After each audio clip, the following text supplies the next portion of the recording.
Alors,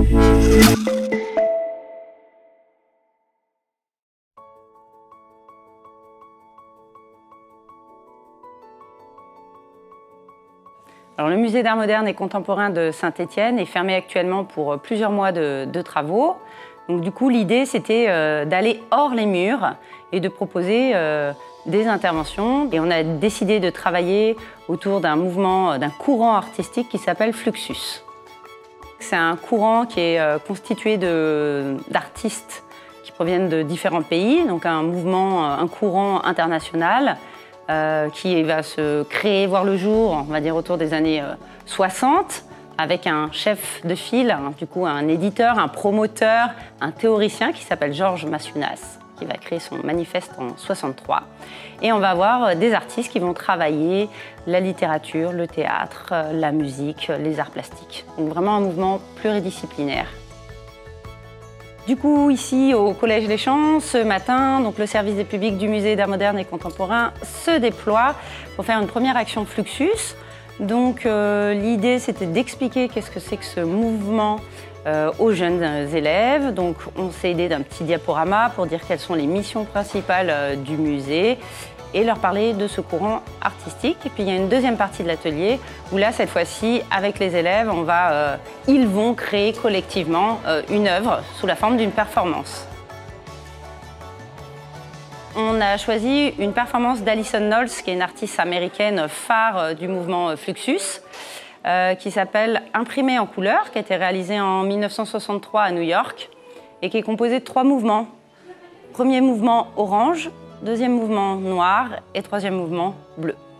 Comme Fluxus s'intéresse vraiment au jeu et au hasard, on a essayé de réinjecter du coup dans cette performance cette façon de fonctionner.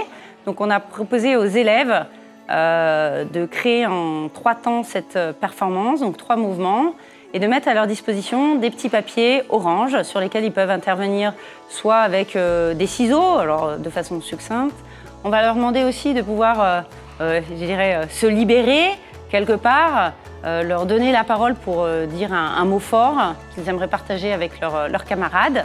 Donc ils vont choisir un outil, je ne sais pas, une craie grasse, un pinceau, et puis ils vont venir l'écrire d'une certaine manière sur ce papier orange.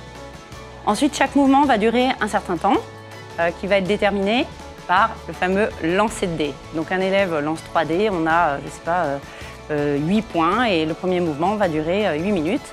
Pendant ces 8 minutes, eh bien, les élèves vont venir sur le mur qui est derrière moi, coller pendant 8 minutes, soit des papiers uniquement orange, soit des papiers orange sur lesquels chaque élève aura inscrit le mot qu'il aura envie de dire à tous. On va recommencer le deuxième mouvement, on va faire la même chose avec le noir puis avec le bleu. Et puis après, on va se réunir tous ensemble et on va être vraiment dans l'idée d'une lecture collective de cette partition graphique, de cette partition colorée. Et l'idée, c'est que chaque groupe d'élèves va essayer d'interpréter le son d'une couleur. Donc on se met d'accord sur un son, blip-blop, bloup-bloup, où on tape des pieds selon peut-être la forme, ou la couleur, ou la forme qui est déterminée par l'ensemble des petits papiers collés. Et on va avoir un curseur qui va se déplacer dans l'espace, donc en l'occurrence le corps d'un des élèves qui se déplace. Et les élèves vont être amenés à lire ensemble cette partition. Globalement, je dirais, on avait un groupe d'une vingtaine d'élèves et ils étaient vraiment tous à fond. Enfin, ils étaient tous très impliqués. Et dans la première partie théorique et puis dans la partie, je dirais, dans l'action elle-même, là encore plus pour moi. Oui. Donc pour moi, c'est très positif. Ce qu'il faut savoir, c'est que l'enseignement des arts plastiques, c'est 55 minutes par semaine, découpé avec un cours avant, un cours après et 30 élèves.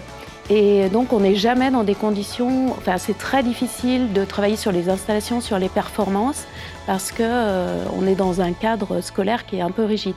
Et donc le fait de travailler en atelier et de faire une performance, et puis en plus de relier ici musique et tout ce qui est plus visuel, ça permet de comprendre des choses qu'on peut difficilement illustrer en cours.